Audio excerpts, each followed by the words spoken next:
Dans les studios de RCF Reims-Ardennes, on a le plaisir de recevoir Claire Tétinger, présidente des flâneries musicales de Reims. Bonjour Claire. Bonjour Alexis. Claire Tétinger, quel plaisir de vous retrouver en studio, mais surtout quel plaisir de vous retrouver avec les flâneries musicales 2021. C'est bien mon avis d'ailleurs, c'est le thème de le thème de cette année. Enfin, c'est pas un thème, mais c'est en tout cas la phrase qui nous convient vraiment, c'est se retrouver. Alors Claire Tétinger, comment se retrouve-t-on aux flâneries musicales 2021 ? On se retrouve avec bonheur, avec grande joie. On a reprogrammé certains artistes que nous avions dû déprogrammer l'année dernière, puisque vous savez qu'en juin, il n'y avait pas eu de festival des flâneries musicales. Néanmoins, nous étions passés au travers des gouttes du Covid, enfin au travers des miasmes, et nous avions pu réaliser une semaine exceptionnelle en septembre. Les dates de cet événement des flâneries musicales 2021, 17 juin, 9 juillet, c'est très bientôt.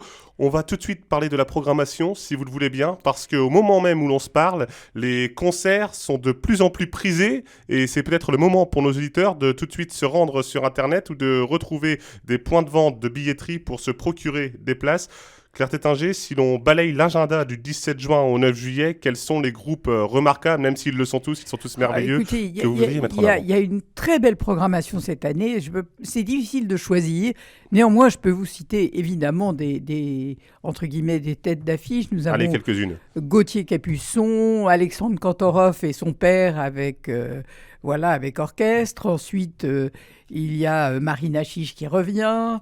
Nous avons Nous avons Véronique Jans qui vient chanter l'air de Perfido de Beethoven. Ça, c'est le concert d'ouverture qui est un très beau concert et qui sera enregistré par Radio Classique et qui est la symphonie numéro 3, la symphonie héroïque de Beethoven. Et alors, avec à la direction de l'orchestre, Michael Hofstetter. Une très belle programmation. On va certainement, tout au long de cet entretien avec vous, Claire Tétinger, découvrir d'autres artistes. Une programmation au gré d'une promenade musicale animée par le directeur artistique Jean-Philippe Collard. Oui, Jean-Philippe, c'est toujours assez compliqué de faire venir des personnalités si différentes.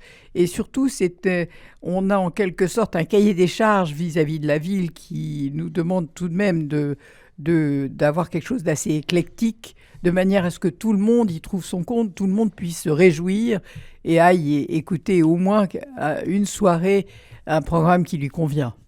Claire Tétinger, lorsque l'on parle flânerie musicale, évidemment, on pense patrimoine musical. Mais il y a aussi le patrimoine historique parce que la musique, elle est mise en avant dans des lieux fabuleux. Quelques endroits où vous serez présents cet été ? C'est l'originalité de Reims de flâner dans le patrimoine, dans les si beaux monuments du patrimoine de Reims.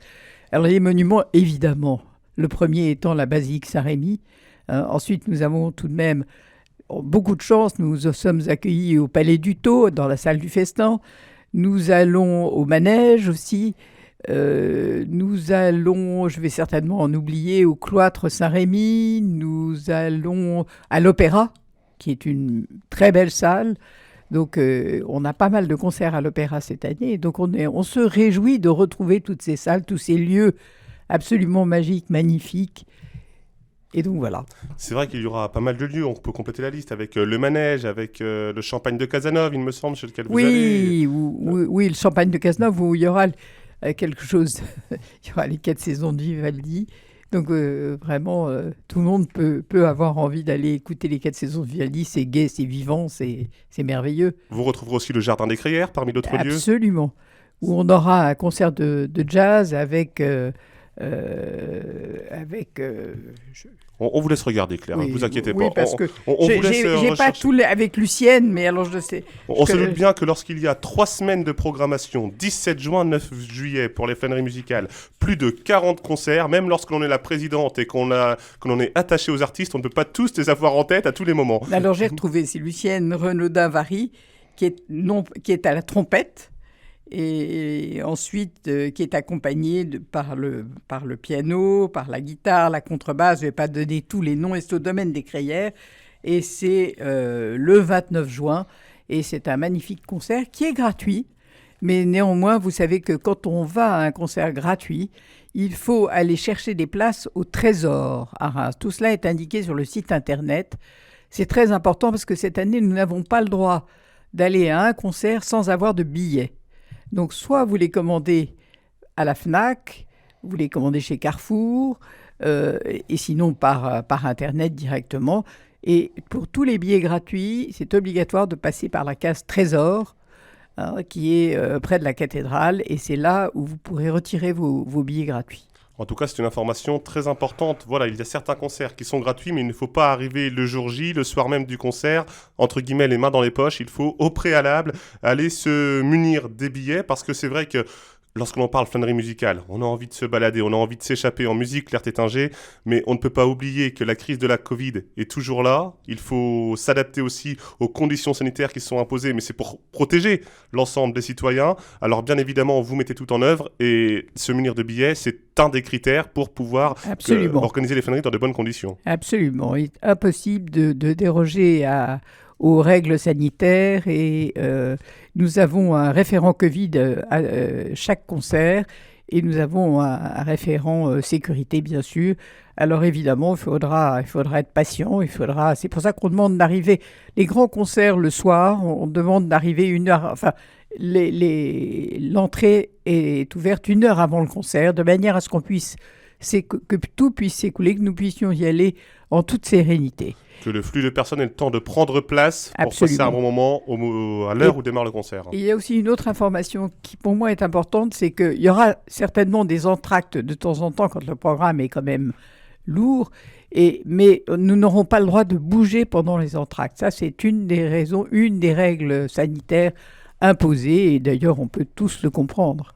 Claire Tétinger, on imagine qu'on n'a pas le droit de bouger pendant les entr'actes, mais que l'on aura le droit peut-être de voir des bouteilles d'eau défiler dans les allées qui seront proposées ou se munir de bouteilles d'eau. Non, je pense qu'il n'y a pas de bouteilles d'eau proposées. Nous n'avons... il y a ni... il y aura, dites-vous bien qu'il n'y aura aucune réception de la part des flâneries, aucune bouteille d'eau proposée. Je pense qu'il y aura un stock de bouteilles d'eau pour les artistes, vous voyez, des choses comme ça. Pour les artistes, évidemment. Mais enfin, il faut se désaltérer avant d'aller au concert. On prend ses précautions. Ou prenez votre petite bouteille d'eau, mais en règle générale, on tient à ce qu'il y ait le moins possible de contact les uns les autres, voilà, de manière à respecter les consignes préfectorales. Comme ça, les informations pratico-pratiques sont passées. On le comprend tout à fait. Claire Tétinger, on est encore avec vous pour quelques secondes. On parlait d'une programmation exceptionnelle, d'une billetterie déjà ouverte. Il faut faire vite parce que certains concerts sont déjà complets.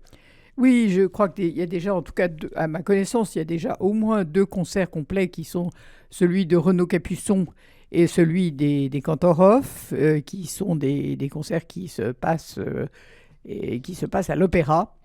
Donc ça, il faut absolument... Alors, on a peut-être un espoir, c'est que lorsque vous savez que là, actuellement, on a des jauges à 35%, elles seront à 65% à l'ouverture, et à partir du 1er juillet, elles seront à 100%. Donc on a l'espoir que certains concerts seront libérés et qu'on pourra tous venir... et qu'on pourra rajouter que la billetterie se réouvrira à ce moment-là. Et il y a un concert dont je n'ai pas parlé aussi, qui est un concert important, qui est le concert, enfin tous les concerts sont importants, mais le concert qui rassemble les 3 organistes de Notre-Dame de Paris, ça sera le 8 juillet, et c'est les 3 organistes de Paris qui, évidemment, ne peuvent pas jouer sur leur orgue à Paris, donc ils sont orphelins et ils viennent jouer avec bonheur à Saint-Rémy. Eh bien, c'est ce que l'on espère, en tout cas, de pouvoir tous assister à ces concerts avec une jauge à 100% si cela se confirme. En tout cas, un grand merci, Claire Tétinger, présidente des flâneries musicales, d'être venue nous présenter l'édition 2021. Les flâneries musicales 2021, c'est se retrouver avec de la joie, avec de la musique, les flâner dans les lieux rémois que l'on apprécie tous. On vous retrouve très bientôt, Claire Tétinger. Je vous remercie beaucoup, Alexis.